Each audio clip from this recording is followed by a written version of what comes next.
ابو داؤد شریف کی حدیث ہے، نبی کریم صلی اللہ تعالی علیہ وآلہ وسلم نے ارشاد فرمایا، من احب للہ وابغض للہ واعطى للہ ومنع للہ فقد استکمل الایمان۔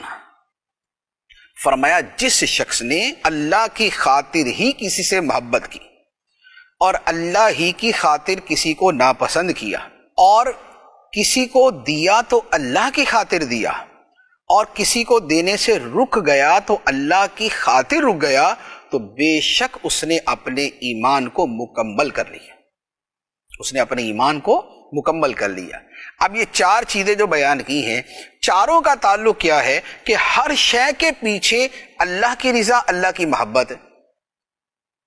کہ کسی بندے سے، کسی جگہ سے، کسی شے سے محبت تو کس لیے؟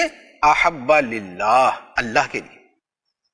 جیسے مثال کے طور پہ ہم مکہ مکرمہ سے پیار کرتے ہیں، کیوں؟ اس لیے کہ خدا کا گھر ہے اس میں۔ ہم مدینہ منورہ سے محبت کرتے ہیں، کیوں؟ اس لیے کہ محبوب خدا صلی اللہ علیہ وآلہ وسلم کا وہ شہر مبارک ہے۔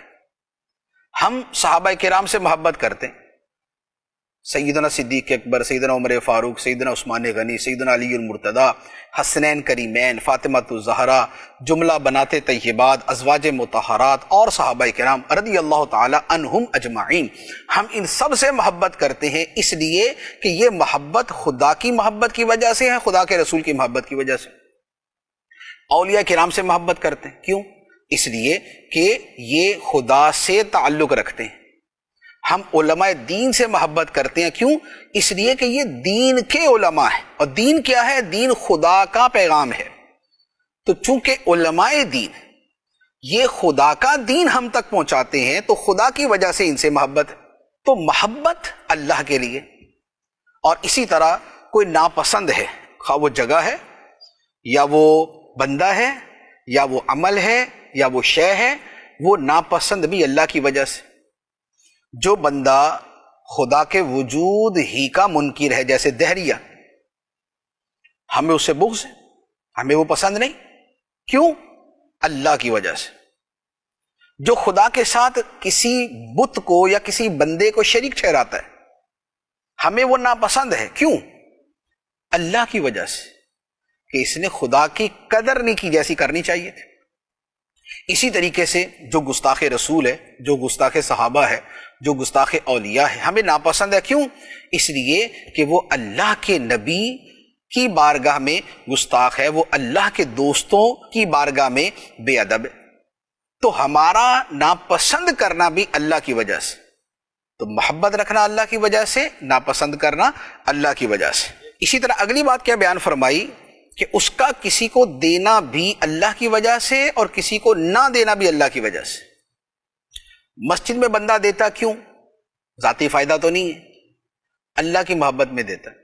کسی مدرسے میں دیتا ہے، کسی جو ہے وہ دیندار کی خدمت کرتا ہے، کوئی دین کا مبلغ ہے، وہ اس کے لیے سہولیات پرووائڈ کرتا ہے، کیوں؟ اللہ کے لیے۔ یا نیک آدمی ہے، اس نیک بندے کو کوئی شخص اس کی خدمت کے لیے کچھ پیش کرتا ہے، کیوں؟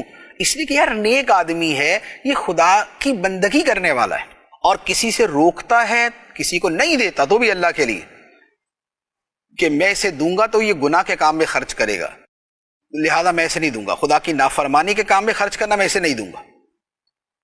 تو اب آپ دیکھیں کہ حدیث مبارک کا جو سارا مفہوم ہے، وہ سارے کا سارا اللہ کی محبت کے گرد گھومتا ہے۔ کسی سے محبت ہے اللہ کی خاطر، کسی کو ناپسند کیا اللہ کی خاطر، کسی کو دیا اللہ کی خاطر، کسی کو دینے سے رک گیا تو بھی اللہ کی خاطر۔ تو فرمایا کہ جس میں یہ خوبیاں پائی جائیں گی فَقَدِ اسْتَكْمَلَ الْإِيمَانَ، تو بے شک اس نے اپنے ایمان کو مکمل کر لیا۔